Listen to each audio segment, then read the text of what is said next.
This show is sponsored by idealworkspace.com, which promotes a healthier way of working through their adjustable standing desk. Check out their latest smart adjustable standing desk at altizen.com, altizen.com.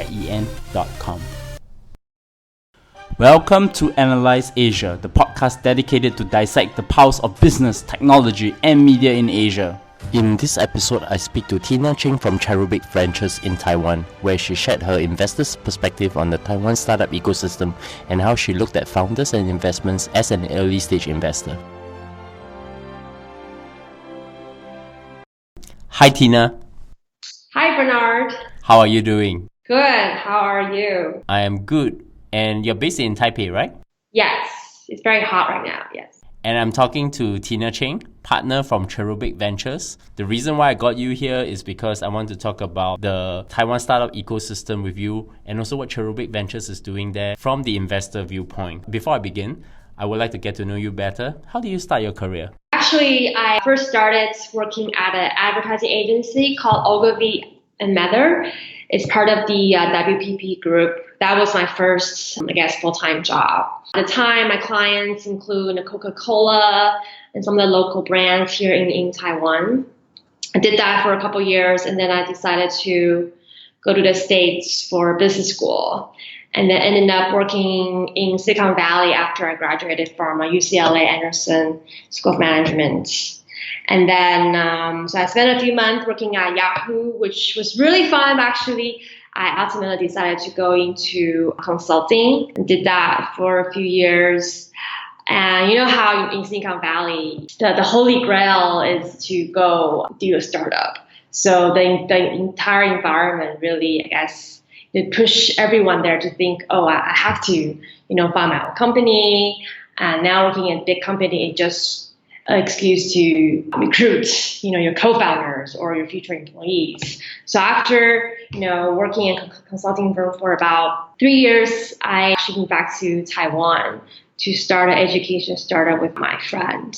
And that startup, the goal was to really help students here in Asia to like a one-stop shop for them to find and apply to institutions, education or schools here in the US or UK or anywhere in the world, and vice versa, helping these schools to find students in emerging markets. So I was, the co-founder of the CEO of the company, and it was doing well, but obviously wasn't a unicorn or going to be like a rocket ship. So that's when I met Matt, who is the founder of my current firm, Cherubic Ventures. At the time, Matt was really more like an angel investor or super angel, but then he was thinking about institutionalize the fund. So that's when I joined him. That was in 2014.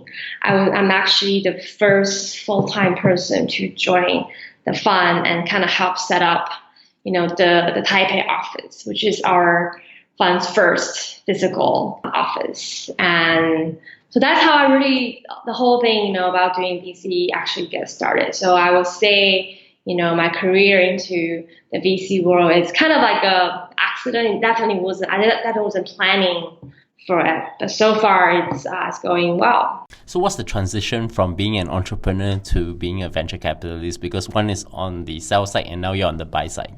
Yes.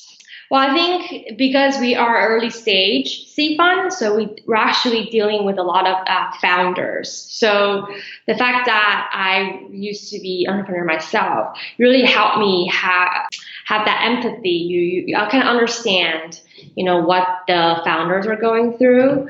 And I think the transition is kind of have to be more critical. When you're a founder, obviously, you're passionate, but then sometimes you're also very naive.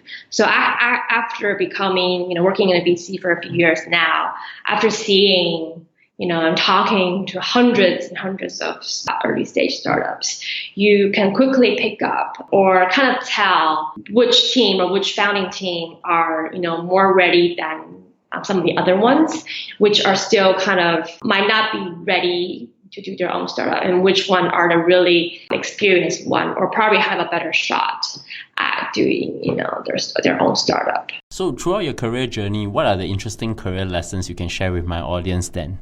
So I think one of the thing is, one lesson I learned is I always say the grass is always greener on the other side.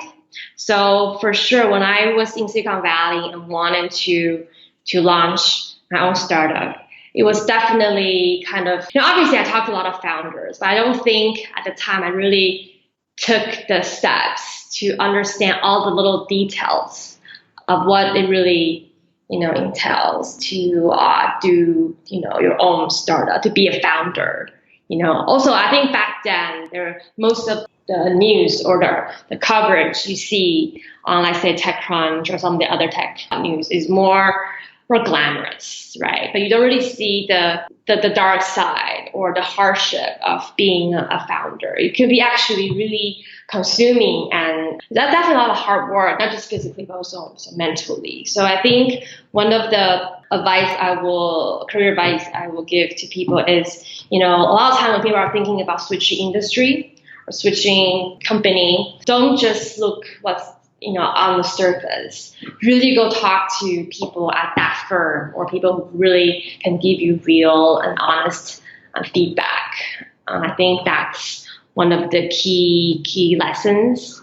And I think another one is whether you're a founder or not, you should really find yourself a mentor, or a couple people who are a little bit more senior than you, but you can really talk to them about, whether it's work or it's personal life. Because I think, being a founder especially can be a very lonely journey, because you kind of have to be the most optimistic, the cheerleader at the firm, but at the same time, kind of have to be skeptical in order to kind of stay ahead, right? So that could be a lonely journey. So you really want to have someone to be able to share that emotional burden and to give you a very honest and unbiased opinion about the situation. So I think having someone to talk to regularly as a mentor can be very helpful.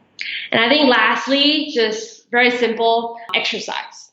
I think it really works. It really gives you positive energy. So I think just, if you can, run or jog or whatever, every day if you can. I've recently started asking this question to all the venture capitalists I've talked to, starting from my old friend Smithy from Seed Plus. What's the daily routine like for venture capitalists, for someone like yourself? What do you do? Okay, so it can really vary. Every day can be very different, but I think at a very high level, I divided my day into kind of two parts. Either talking to new startups that we might be particularly investing, or I am talking to our portfolio companies, advising them on, what various problems that they're going through, or just talking to them about, strategy, or helping them with fundraising. So these two are probably the main activities that, makes up my day. And if I'm not doing these two things, I'm probably reading up on Twitter or tech news. Do you have some of your days, would it be very like solving problems for startups if they come to you? Yeah, that happens a lot. Running a startup, especially in early stage, oftentimes they don't necessarily, for example, fundraising, right? A lot of the nitty-gritty details, they sometimes don't really have experience or just the knowledge of, dealing with a lot of the details of fundraising, negotiating with different investors. How do you counter terms? Things like that could, take a long time, and they really need people who have experience can tell them, how should they cope with various situations that can have great impact on the company. So we're going to come to the main topic of the day about Cherubic Ventures and of course the venture capital ecosystem in Taiwan. So what is the mission and vision of Cherubic Ventures? Our mission is, we want to be the first institutional investor of great companies that's in US and Greater China. So, we're focusing on early stage and want to be able to find the best company and invest in them, obviously. And I think our vision is to create a valuable cross-border platform or cultivate a global community of founders and brand, and to be able to attract the best entrepreneurs to come to this platform and be invested by us. Right now, we have about 100 plus portfolio companies across these two regions, and we're slowly building out this platform, I guess, I'm talking about, and hopefully in a few years we will see the results. So, what is your role and coverage in Cherubic Ventures then? So I'm based in Taipei, so I'm covering most of the deals, deal flows and investments in Taiwan, as well as post-management here.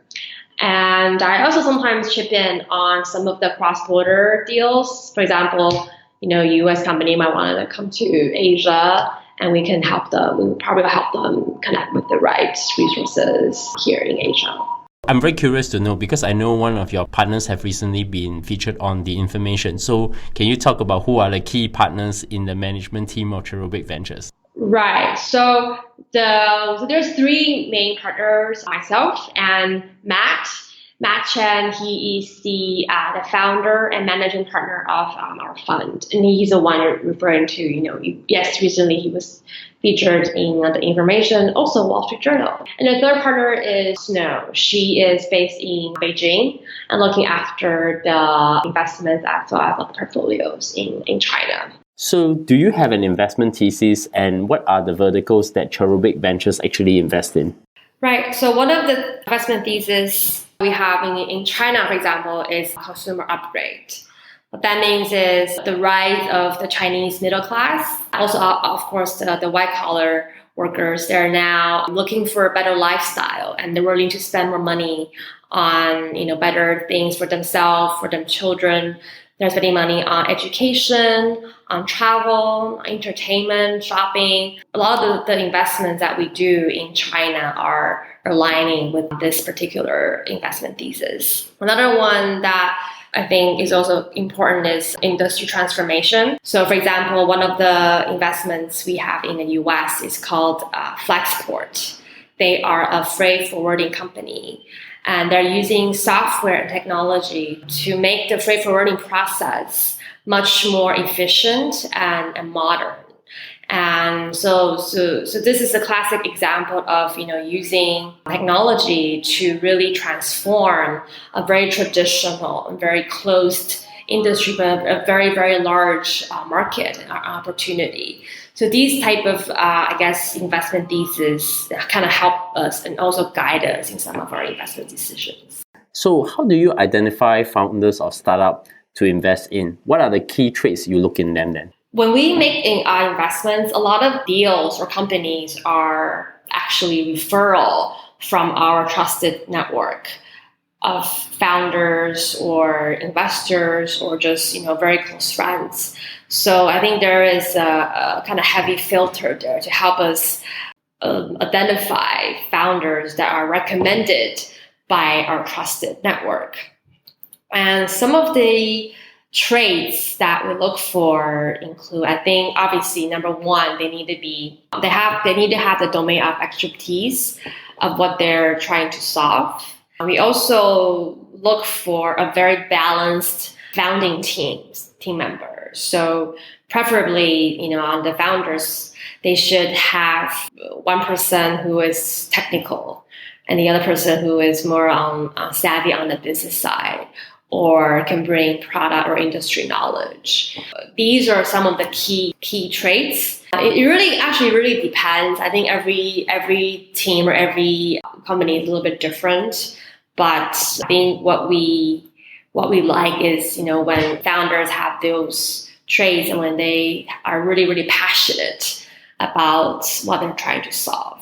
So what are the common issues that Cherubic Ventures typically help founders to do, more on the hiring side, or maybe raising the next round, or any other parts that deal with maybe mentoring the founders? Right. I think there's three things that will mainly help them. One, obviously, is fundraising, because as investors, we naturally have a very robust network of investors that we can refer to them. Also, just on the process or some tricks, strategy of fundraising. You will be surprised. I mean, a lot of the very, very experienced founders, entrepreneurs, even they can be very clueless when it comes to, how to fundraise effectively. So on that area, we can definitely help them a lot, especially we have, regional network, both in US and here in Asia. Another thing is we do have in-house media support that can help them to draft, news, press release, or help them pitch to first-tier media here in Asia as well as in the US. And lastly, I think a lot of time, because we're dealing with early-stage companies, I'll try to help them with product strategy, show them what we're seeing, in US and here in Asia, kind of inspire them and to, give them a lot of different ideas about how their product company can go. How do you help founders when their startups are in trouble? I guess my question is, what are the do-nots that you tell them not to do then? This is an interesting question. So I think one of the very typical problems or sometimes troubles early stage startups run into is they tend to sometimes run out of money. So obviously, when we are regularly monitoring them and we will tell them, don't overspend the money you just raised, right? Because I think there was a time, maybe back in 2015 or 16, when the market is very frothy and every company can go out and raise a few millions of seed round. And so back then, the trend was, I need to immediately spend that money on new fancy office or snack bar or hiring the most expensive engineers. So we will advise company not to do that because you never know when the market is going to turn on you, or you need to always be conservative and lean when it comes to your runway, right? And also, oftentimes what happens is when companies are running out of cash, they will panic and they might frantically start to fundraise. And we will tell them, we will advise them, don't take a bad offer or a bad term sheet. That does not make sense, or that might just, sometimes some investors will take advantage of that kind of situation and ask for very unfair terms. And we will ask the founder to not just take the money as well as the bad terms, because you might as well close down than, continue to, work for someone else on their terms. Another problem they sometimes run into is the founders having a problem with each other, which are sometimes unsolvable. Even money can't solve that problem. So sometimes we will tell them, if you have a very toxic co-founder or high-level executive, you have to be able to find the best way to get them to lead the company instead of staying and hurting the culture or morale of the company. So I'm very curious to know what are the interesting companies that are currently on the Cherubic Ventures portfolio then. This week, we actually, one of our portfolio in China is called 流利说, that translates directly into speak English fluently. They just raised a huge round of money, a Series C round of 100 million. So their product is actually an AI-enabled English teaching app. So the app can rate your English, whether it's pronunciation or writing or grammar. They have a very sophisticated assessment engine, and it's adaptive and can be personalized to fit everyone's different learning goals. I think we invested in a company back in probably 4 years ago. Back then, there wasn't this AI hype, right? But then the companies, when they first started out, they just wanted to help Chinese people to, when they speak English, they wanted to help them to have the perfect pronunciation and to be able to tell you, how can you improve on certain pronunciation? But after several years now, they actually accumulated millions and millions of minutes of how the Chinese people talk, talking in English. And they use that data and turn that data into a very strong or use like powerful engine to help them learn English. So I thought that was a very interesting company. They didn't think of, they didn't predict that after, 2017 AI is all the hype, but somehow they have all this data, and now it's a very valuable and powerful products for millions of users in China. Another company that's very interesting is in the US. It's called Calm, and it's a meditation app. When we first invested in them back then, it was just like 3 people. And the founders are all very into meditation. They think mental health is actually very, very important to people. And back then, there was already a very strong competitors called Headspace, and also raised tons of money in the market. But somehow now, after several years, Calm, I think, is probably a very clear number 2 in the meditation market, and they have lots of paying subscribers. And every month they will send us a testimonial from their users and share about how the app has helped them improve their sleep or help them de-stress. So I think these 2 companies are quite interesting. I'm very curious to hear your perspective as an investor within the Taiwan startup ecosystem. So I spoke to Holly Harrington recently from Taiwan Startup Stadium, and it is still at its pretty nascent stage. So from an investor view, how do you see the ecosystem? I do agree. It's still a very young ecosystem in terms of early startup. But I think it has come a long way. If you compare Taiwan ecosystem now with a few years back, let's talk about funding. Let's say 2010, there's probably no early stage VC firm, in Taiwan, and very few people are doing early stage startups. But now there is at least 5 to 10 early stage funds and are coming out more and more every month.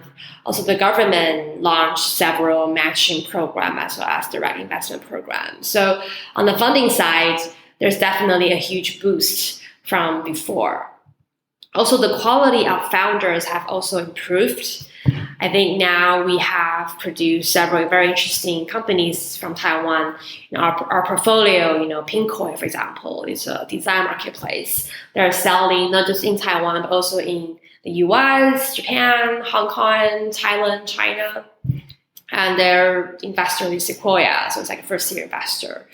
Other companies such as Appier is also an ad tech company, and they also raised, I think, 20 million or probably more from several very prominent investors here in Asia.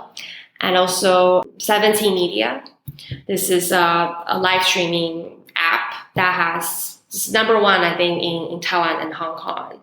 And all these companies have not just expanded beyond Taiwan, but also got a lot of fundings. And I think if they can have a great exit in the next few years, it will really help to boost the ecosystem. I think the greatest challenge for the ecosystem right now is just we haven't had any successful or mega hits yet, right? If you look at China, there's VAT. If you look at Southeast Asia, there's Grab. There is a lot of unicorns or unicorns to be, right? But if you look at Taiwan, it's kind of hard for people outside of Taiwan to just instantly think of a successful internet company. I hope in the next few years we can solve that problem, and if we can continue to consistently create or produce interesting large internet company, then that will really help the ecosystem. I want to bring up a very interesting point, because from the outside world, we looked at Taiwan as a pretty interesting place for hardware companies. I mean, Gogoro, which is pretty well known for the Tesla for motorcycles, right? Yes. They have raised about 150 million, probably is also in the same range as going to be a startup unicorn at some point. Right. So how do you see the hardware piece that fits within the startup ecosystem? Because from the way Holly they have explained to me, it seems that hardware is taking a less important for startups, but there is a very strong and vibrant hardware manufacturing ecosystem, core competency within Taiwan itself.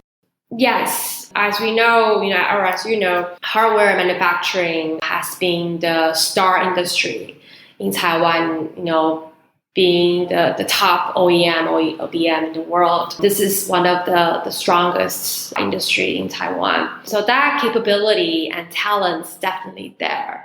However, I think before, some of the company, they're in the value chain or supply chain system, they're not capturing the most value. They're leaving the brand, to other company, and they're just doing the assembling or some of the lower margin work. So I think in the past few years, there's definitely a lot of startups in Taiwan. They're doing consumer IoT, smart hardware, that type of products.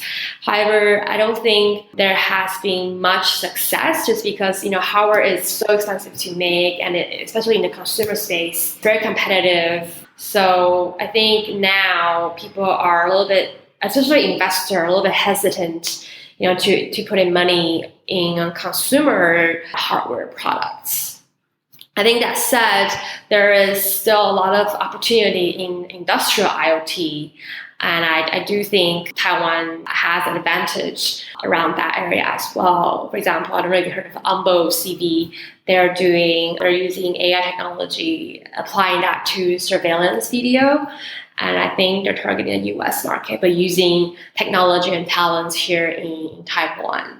And I think there are several other companies in Taiwan that are working on something hardware related, but also has a technology or software component. So I think given the natural, I guess, advantage, we probably will continue to see more hardware related startups coming out from Taiwan. It's probably the untold secret that my wife's startup is also leveraging a lot on Taiwan's manufacturing ecosystem for the quality and also the intellectual property side. But I thought I should ask the last question. What are the challenges for the Taiwan startup ecosystem from your perspective that they need to resolve in the next couple of years then? I think, one challenge I just mentioned, we as a ecosystem, we need to do whatever it is that we can to help, startups to become bigger and to have great exits, right? And I think other challenges sort of face here is they are very good at producing products, but they're not so great at doing marketing or business development or expanding beyond Taiwan. I think these are the skills that founders here need to really quickly pick up, because that's going to be really important for any companies to have a chance to become a global large company in the future. So it's not enough just to build a great product anymore. You need to be able to get that in front of the customer.